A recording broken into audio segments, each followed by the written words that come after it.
Man, I need a new game to play. Warzone 2 sucks. Fortnite's new map is awful. PGA 2K23 was basically PGA 2K21. I need something good to play. Wonder what's coming to Game Pass.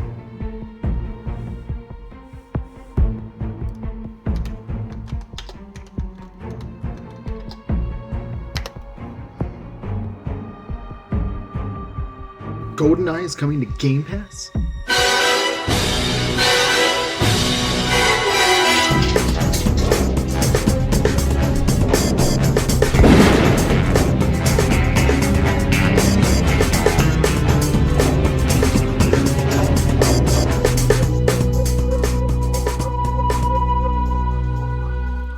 The name's Sleeve1080.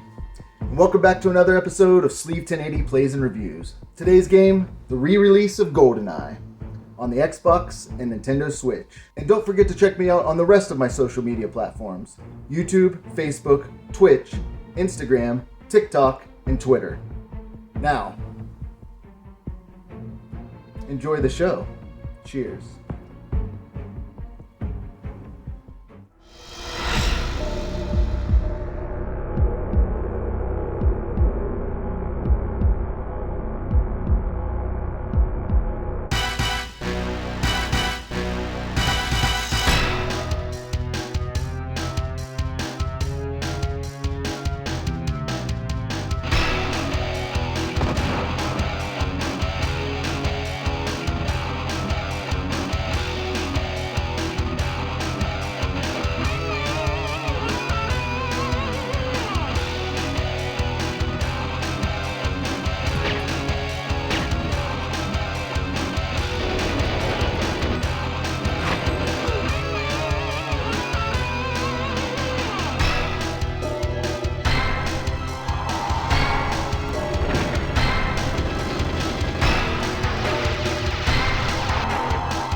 That's right, ladies and gentlemen, Bond is back in the re-release of the hit 1997 first-person shooter GoldenEye 007. A lot tougher than, well, I mean, it's as tough as I remember, but I figured they maybe would have eased out the controls a little bit, but it's like just like it used to be. Originally planned as a 2D side-scroller for the Super Nintendo, the Rare development team who had previously developed smash hits like Battletoads, Donkey Kong Country, and Killer Instinct were offered the chance to take upon the Bond license and develop the next James Bond game for Nintendo. Very early on, the small development team of 9 programmers, 8 of which had never developed a video game before, quickly realized that the game would be much better suited for Nintendo's newest upcoming hardware, the N64, and the rest is history. Over the next 2.5 years, Rare would go on to create a groundbreaking first-person shooter unlike anything ever seen on console before, and arguably one of the greatest video games of all time. GoldenEye 007 would pave the way for the future of the first-person shooter, and begin to transform the genre into what we know and love today. Toss a grenade on the way out of here.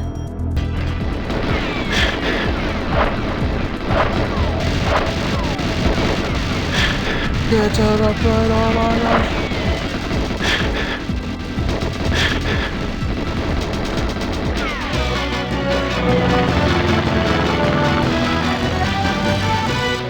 Now, before we go any further, I feel like it is important to note that this is not a remake or a remastered version of the original.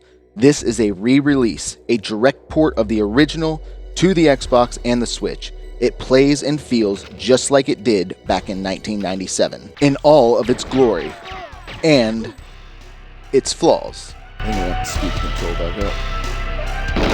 I'm like out of bullets too. Whoa, where is this guy shooting from?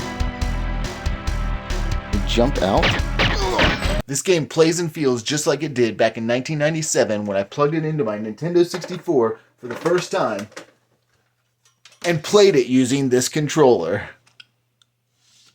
But it's still a classic just like the old films. Sure, Pierce Brosnan and Daniel Craig ushered the Bond into a new era with some new suave, more intense, faster-paced action and storylines, and bigger, more jaw-dropping special effects. Now, you all know that Ghostbusters is my favorite movie, but without a doubt, my favorite movie series of all time is Bond.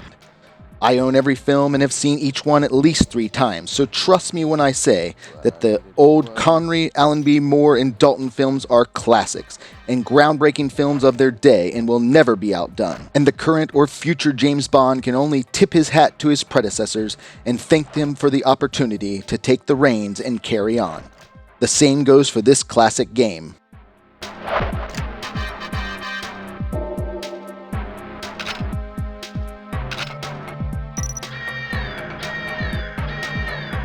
Uh-oh.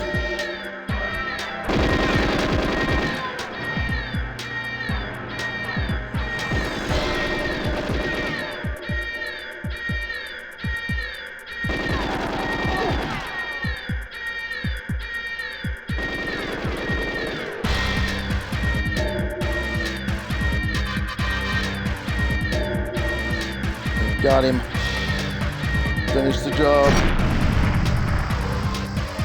We're out of here. It set the tone 26 years ago for what first-person shooters could, should, and would become today.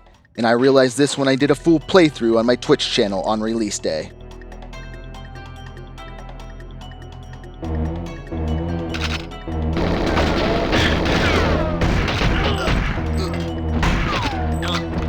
But does this game still hold up today, and can it deliver the same fun and exciting experience to a new generation as it did back then? Or was I just riding the delusional coattails of nostalgia? Well, I actually got to test this out with my son Shortsleeve, who has never played this game before, and he didn't make it past disabling the alarms on the very first level, the dam, before he was taken in by trying to master each level and beat the time missions to unlock the secret cheats. And after he mastered the first couple levels of the single-player campaign, he turned to me and said, "You want to try multiplayer?"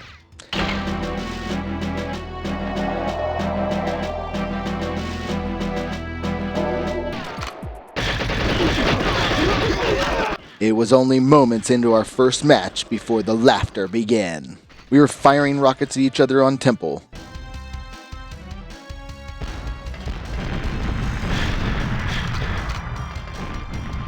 Blasting away at each other in the bathroom stalls and corridors of the facility.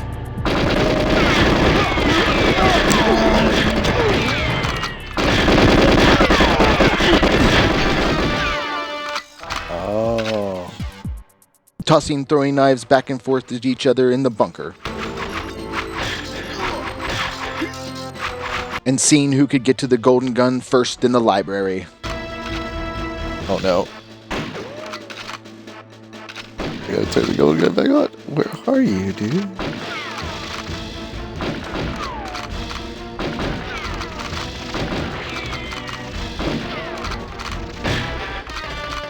Aww. And for a game that almost didn't have a multiplayer, Shortsleeve and I both agree, this sure is a lot of fun. Of course, he was taking it to his dear old dad.